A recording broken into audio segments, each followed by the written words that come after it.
आज चाहिँ दाल र साग बनाउँछौँ। यो दालमा साग मिसाएर बनाउँदा अति नै स्वादिलो बनेको थियो, र जसको लागि कुकरमा अलिकति यो दाल राखौँ। यो दाल चाहिँ मैले 2-3 घन्टा भिजाएर अनि यसमा राखेको हुँ। त्यसपछि थोरै हामी पानी राखौँ यसमा।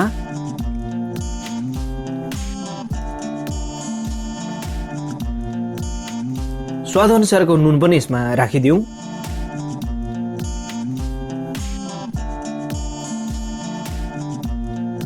र थोरै यो बेसार हो।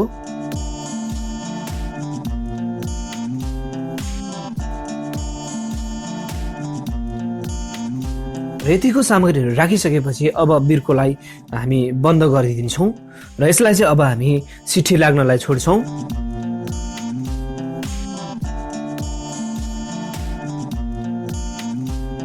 र मैले कराईमा घिउ अलिकति राखेको छु। दालको लागि हामी मसला तयार गर्छौँ। थोरै यो सिङ्गो जिरा,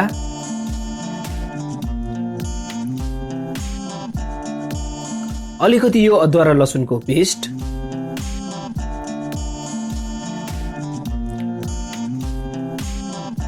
त्यसपछि यो हरियो खुर्सानी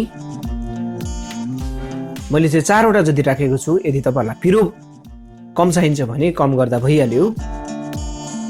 र राखेको सामग्रीहरूलाई यसरी चलाइदिउँ र बीचमा अब टमाटरलाई हामी राख्छौँ र यसलाई पनि चलाउँदै पकाउँदै जाउँ। थोरै मसलाको रूपमा मैले जिरा र धनियालाई यसमा राखिदिएको छु र अलिकति यो बेसार पनि यसमा मैले राखिदिएँ र अलिकति नुन, तर दालमा पहिले राखेको हुनाले अलिकति कम राख्नुपर्ने हुन्छ र यसरी चलाइदिउँ। र बीचमा हाम्रो मसला चाहिँ यसरी पाकिरहेको छ। एकदमै हेर्दै कस्तो मजाको देखिरहेको पनि छ।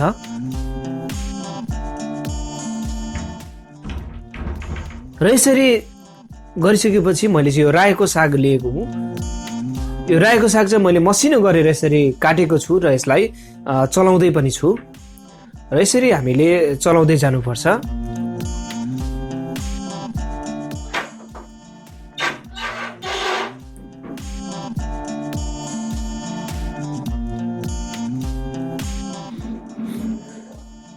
र साग यसरी सफ्ट हुन थालिरहेको पनि छ।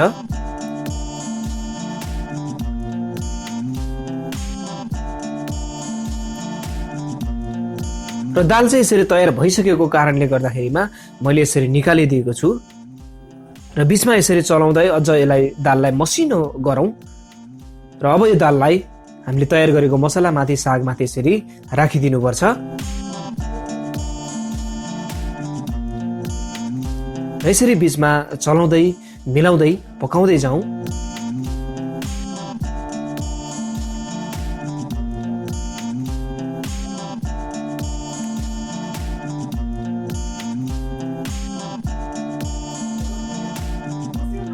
र यसरी पकाउँदै जाँदै गर्ने क्रममा लगभग यो मैले 10 मिनट जति यसलाई पकाएको हुँ, सानो आगो गर्दै। त्यसपछि चाहिँ लगभग हाम्रो तयार हुन थालेको छ। अलिकति मैले धनिया यसमा राखिदिएको छु र यसलाई पनि यसरी चलाउँदै मिलाउँदै जाउँ। हेर्दै खाउँ खाउँ लाग्दो मिठो लगभग यो दाल र सागको रेसिपी पनि तयार हुन थालिसकेको छ र मैले चाहिँ यस्तो तरिकाले सर्भ गरेको छु। अति नै स्वादिलो, अति नै मिठो, बनाउनलाई सजिलो र घरमै भएको सामग्रीहरूलाई सजिलोसँग बनाउन सकिने यो दाल र सागको रेसिपी यसरी तयार भएको छ र तपाईहरुले पनि यस्तो तरिकाले बनाएर मिठोसँग खानुहोला। र आजको रेसिपी तपाईहरुलाई कस्तो लाग्यो? यदि मन पर्यो भने भिडियोलाई लाइक, शेयर, च्यानललाई सब्स्क्राइब पनि गरिदिनुहोस्। यस्तै भिडियो लिएर आउनेछु। तबसम्मको लागि नमस्ते।